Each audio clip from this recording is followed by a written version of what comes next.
This is Sunday in Alba at the main square, and there's people out just strolling. Oh, there's some everywhere. There's Sean. Here's down the main road. You can see it's just packed with people. The funny thing is, all the little shops are closed because it's Sunday, so people are out just strolling to see who they see and just walk and have a little nice fresh air. No agenda. Just out. Just stand and talk to each other when they see each other, keep walking and see somebody else. So different than America. Here's the girls' bathroom in our school, and here's one of the stalls. This is typical. This is the toilet. You just hover over it. Anyway, girls, thought you'd enjoy seeing that. Oh, and there's no toilet paper, see? You have to remember to bring it in with you before you start. It's over here on the wall. Big roll of toilet paper. Take however much you think you're going to need. And here's another stall. A broom in this one too. I don't know what for. Okay. We're in the Egyptian Museum in Turin, and here's a mummy. And it still has its hair, if you can tell. It still has hair. The head's showing. These are the sarcophaguses that they're in. Here's another mummy, but no hair. It's all wrapped up still. So then its little box has its lid, and then another lid, and another bottom that it sits in down here. Double coffin. That means it's a woman. Here is a man because it has three coffins. 1, 2. Oh, where's 3? Oh yeah, there's one inside here. 1, 2. Here is a mummy that's unwrapped.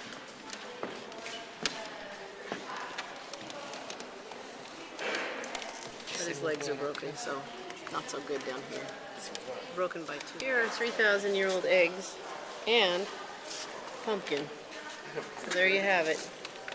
Low humidity in the desert, so everything, that's a pumpkin right there. It's a little shrunken, but it's still obviously a pumpkin. Everything preserved pretty well in the desert because of low humidity. And here is a comb for the hair. And these are blades for shaving not only the face, but the ladies shave their legs, believe it or not. And when this is polished, it's a mirror. Here's footwear of the day. Look, they're just like our flip-flops. I don't know if you can tell, but they really are just like our flip-flops. And here's a fancy pair. Up and around, curl up over your feet, probably for, somebody fancy. Here's some kind of fit around your feet. Another curly fancy pair. So here are some little statues of children. Maybe you can't see very well, but see how it's got a ponytail on one side of its head and bald on the other side?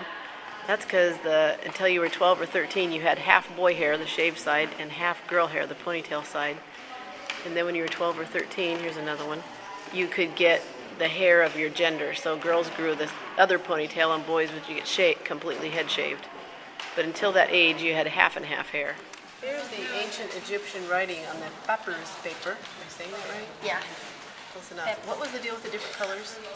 Different colors, and then the dots mean pronounce it with a different accent. And the colors mean spoken by someone else or something? Yeah, I think so. Okay, that was Haley. Thank you, Haley. Haley was the one who gave us that lesson. Oh, you're welcome. This is for the freshmen at South, so oh, I appreciate that. And before you could write on the papyrus paper, you had to practice on 10 years on pottery. 10 years on the pottery.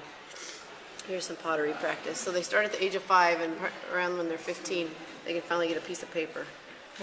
So yeah, like aren't you guys lucky? You get paper right off the bat.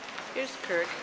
Oh, don't move, Kirk. Here's Kirk. He's looking at this big block of marble that has hieroglyphics on it, the writing. I'm just going to move right up here. And so, here it is. It's got line after line of this writing, kind of picture writing. And so this is the, what they'd work up to their writing. And there's 700 characters in their writing, so they had to learn all 700. Kind of like 700 words, I guess. And you can put them together. But anyway, Not everybody got to learn it, only the children of the writers got to learn to write. Here's one statue of a god that's 6 meters tall.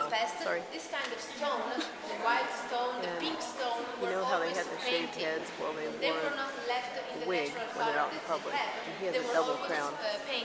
The low part represents the lower part of Egypt, and the upper part represents the upper part, because he was king of everything. This statues passed 2,900 years outside, so that's too long to keep the coloring, to keep the paint. Okay, correction. This guy was not a god. He was a pharaoh named Seti, and he was a huge statue to prove that he was a living god. He was actually a person, and this is a likeness of him. But he was actually a pharaoh and a person. Okay, bye. Okay, here's Ramses II, who ruled for 67 years and lived until he was 92, even though everybody else only lived till their 30s or 40s. But 105 boys. the deal is that he had several wives, and he had 105 male children, and they didn't even bother to count the female children. So there you have it, Mr. Lefkowitz. Didn't even count the female children. It's kind of a toilet day. Here's the ancient Egyptian toilet here, a stool with a hole in it. Right next to it is the beauty materials. And you know how Egyptian people always in pictures have that black eyeliner, a lot of it under their eyes? And you know how football players put black under their eyes so they can see better? Well, guess what? That was the Egyptian sunglasses, was to put the black under your eyes so that the glare from the sun. And also, they put bug repelling ointment in that to keep the flies out of their eyes. So who knew? And then this is the official measure stick. It was from the tip of the finger to the elbow of the king, and that's how everything was measured from then on. And that's it right there.